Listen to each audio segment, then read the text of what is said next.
ساتھ موجود ہوں گے جمعیت علماء اسلام کے سینئر رہنما کامران مرتضیٰ صاحب۔ بہت شکریہ کامران صاحب آپ کے وقت کا۔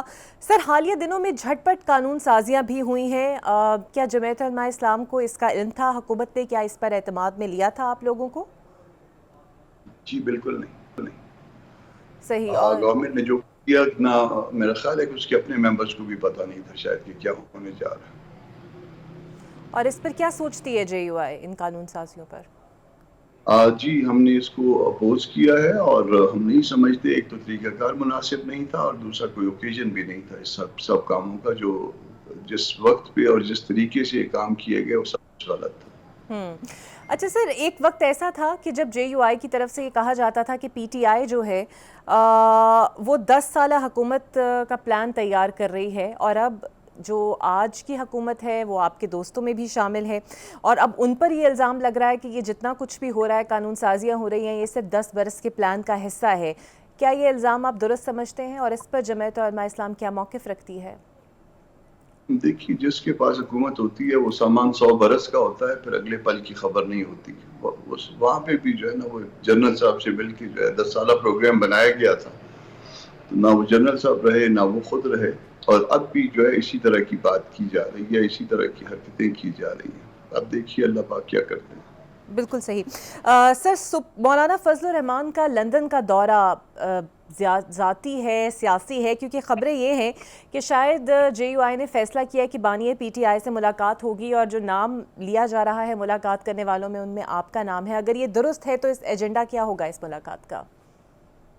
دیکھیے، لندن سے تو اس بات کا کوئی تعلق بن بھی نہیں سکتا، اگر آپ کیونکہ وہ تو انگلینڈ میں نہیں ہیں، میاں صاحب آگے جنیوا میں ہیں، یو کے سے پھر آگے نکل گئے ہیں، مگر مولانا صرف نجی دورے پہ گئے ہیں، اور اپنی جماعت کے حوالے سے وہ ان کی سرگرمیاں شروع ہوں گی۔ آج سے شاید شروع کرنی تھی، ابھی تک تو ایک آدھ دن انہوں نے ریسٹ کیا، اور اس کے بعد آج سے شروع ہو جائے گی یا شروع ہو گئی ہوں گی۔ جہاں تک یہ بات کی جا رہی ہے، اس میں عمران خان صاحب سے ملاقات کی، اس میں کہیں سے تجویز آئی تھی، انٹرنلی اس کو ہم نے دیکھا ہے، مگر کوئی ایسا کوئی آگے پلان نہیں ہے۔ بالکل صحیح۔ دوسری جانب کامران صاحب، سپریم کورٹ میں ججز کی تعداد اور مراد ڈبل کر دیے گئے ہیں، اور ایسے اشاریہ آ رہے ہیں کہ اب لازماً منی بجٹ بھی آنے والا ہے۔ ایک طرف حکومت بات کرتی ہے خدشے گھٹانے کی، عوام بدحال ہے، اشرافیہ امیر سے امیر تر ہوتی جا رہی ہے۔ آپ کو لگتا ہے کہ انصاف کی جگہ آپ مراد دے کر، جب غربت اتنی ہی ہے اس ملک کے اندر، اس فیصلے کو جے یو آئی کیسے دیکھتی ہے؟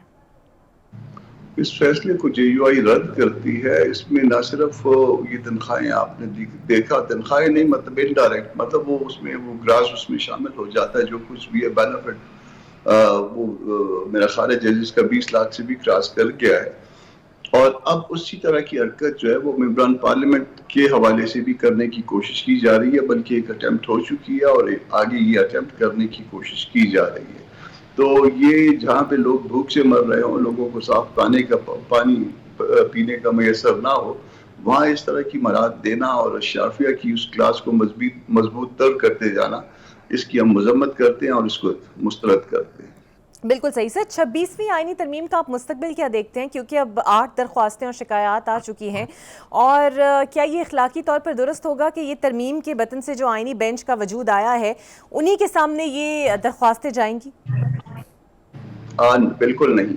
وجہ یہ ہے کہ اس بینچ کی ماں اگر کہیں تو وہ یہی 26ویں آئینی ترمیم ہے، اور وہ بچے یا بچوں کے سامنے جو ہے وہ کیس نہیں لگنا چاہیے، نہیں سنا جانا چاہیے، یا اگر سنا جائے تو پھر پوری کی پوری کورٹ بیٹھے اور پوری کی پوری کورٹ بیٹھ کے اس معاملے کو سنے اور اس کا فیصلہ کرے۔ اس میں کوئی غلطیاں ہیں تو اس کو نکالا جائے، کوئی ایونچولیٹیز ہو سکتی ہیں، کوئی ایسی چیز جو افینڈ کر رہی ہے اسٹرکچر کو، اس کو نکالا جائے، کوئی میلا فائڈی ہے، کوئی پرسن اسپیسیفک باتیں ہیں، اس کے اوپر جو ہے نا غور کیا جائے۔ بالکل صحیح۔ دوسری جانب ٹرمپ کے صدر بننے سے آپ ملکی سیاست پر کچھ اثرات تبدیل ہوتے ہوئے دیکھ رہے ہیں، اور وہ جو یہ بیانیہ تھا کہ ٹرمپ آئیں گے تو بانی پی ٹی آئی باہر ہو جائیں گے، ڈائریکٹلی یا انڈائریکٹلی فرض کر لیتے ہیں کہ امریکہ ہمیں اس بات کے لیے پریشرائز کر سکتا ہے، اور کیا ہم انکار انہیں کر سکتے ہیں جب بانی پی ٹی آئی کی بات ہو تو؟ یہ صرف فرض کی جا سکتی ہے، بات ریمینس اس حد تک نہیں ہوا کرتا ملکوں کا۔ ہم نے بھٹو صاحب کی پھانسی بھی دیکھی ہے جو کہ غلط تھی، اور اس میں بہت سے ملکوں کی اپیلیں اور انہوں نے مداخلت کرنے کی آپ کو کوشش کہہ سکتے ہیں کی، مگر اس کے باوجود بھی جنرل ضیاء الحق نے جو کرنا تھا وہ کر گئے. تو میرا خیال ہے کہ یہاں پہ بھی اگر ٹرمپ پہلے تو اس حد تک مداخلت نہیں کریں گے، اور اگر ایک مفروضے کی بنیاد کو اس بات کو مان بھی لیا جائے، جس خوش فہمی یا جس غلط فہمی کا جو ہے ہمارے کچھ دوست شکار ہیں، تب بھی جو ہے میرا خیال ہے کہ یہ معاملہ وہاں سے سیٹل نہیں ہوگا. وہ معاملہ جو اگر سیٹل ہوگا تو اندر سے سیٹل ہوگا، پی ٹی آئی کو اپنے پاؤں پہ کھڑا ہونا ہوگا. بالکل صحیح.